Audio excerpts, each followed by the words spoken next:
নেত্রকোনায় travel এজেন্সির স্থানীয় এজেন্টের প্রতারণা শিকার ৬ যুবক। ভালো চাকরির আশ্বাসে ভিটে মাটি বিক্রি করে সৌদি আরব গিয়ে চরম বিপাকে তারা। এমন অভিযোগে আদালতে মামলা দায়ের করেন এক ভুক্তভোগী প্রবাসীর স্ত্রী। তবে তাকে ফাঁসানোর জন্যই এমন অভিযোগ দাবি অভিযুক্তের। নেত্রকোনার পূর্বধলার বিলজোড়া ও মৌদাম চরপাড়া গ্রামের ৬ যুবক সিরাজুল ইসলাম, আল মামুন, মেহেদী হাসান, নুরুল আমিন, নুরে আলম আকন্দ ও আব্দুল মতিন তালুকদার সৌদি আরবে পাড়ি জমান বিলজোড়া গ্রামের আলামিনের মাধ্যমে। আলামিন স্থানীয় একটি এজেন্সির প্রতিনিধি হিসেবে কাজ করেন। ৬ জনের কাছ থেকে মোট ৩০ লাখ টাকা নিয়ে ২০২৪ সালের এপ্রিলে তাদের সৌদি আরব পাঠান। সানবিট সব দিবে সামাল। সানবিট ম্যাজিক প্রেস ডিশওয়াশিং এর মাথা ঘোরানো সলিউশন। সেখানে পৌঁছে বিপাকে পড়েন তারা। পাননি ভালো চাকরি, হয়নি আকামা। একজন দেশে ফিরে আসতেও বাধ্য হন। এ নিয়ে সিরাজুল ইসলামের স্ত্রী দায়ের করেন মামলা। ওদেরকে বিক্রয় করে ইরানে পাঠিয়ে দেওয়ার চেষ্টা চলতেছে। এই অভিযোগে বাদী সাবিনা আক্তার বিজ্ঞ আদালতে মামলা দাখিল করলে বিজ্ঞ আদালত সিআইডিকে এটা তদন্ত পূর্বক প্রতিবেদন পাঠানোর জন্য নির্দেশ প্রদান করছে। ভালো চাকরি দেওয়ার প্রতিশ্রুতি দিয়ে প্রতারণা করা হয় তাদের সাথে, এমন অভিযোগ পরিবারের।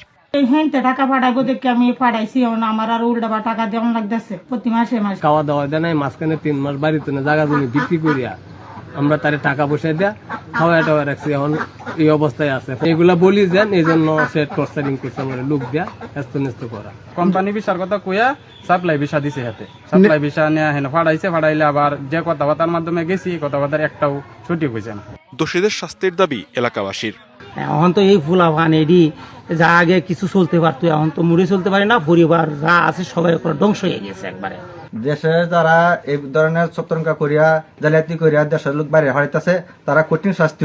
তবে নিজেকে নির্দোষ দাবি অভিযুক্ত আলামিনের। তারা বিষয়টা যখন দেশে আসছে তখন তারা 100 লোক দেখাইছে, দেখার পরে সঠিক হয়ে তারা বিদেশ গেছে। এটা তারা আমার হাসানির জন্য। অভিযোগ অস্বীকার করেন এজেন্সি মালিক রুবেল আহমেদ। ব্যবস্থাপকের দাবি অসুস্থ হয়ে দেশে ফিরেছেন নুরে আলম। অবশ্যই কোনো না কোনো ইস্যুটা আছে, সেটা জানাইলে তাহলে আমরা কথা বলে দেখতে পারি যে আসলে কি জন্য আসছে। উনি অসুস্থ, ফিঙ্গার দেয় না, এখন কোম্পানি তাকে পাঠিয়ে দিছে। অভিযোগ পেলে আইনগত ব্যবস্থা নেওয়ার আশ্বাস পুলিশ কর্মকর্তার। ভুক্তভোগীরা যেন তাদের টাকা পয়সা ফেরত পায় অথবা আকামার ব্যবস্থা করা যায় সে বিষয়ে আমরা কাজ করব।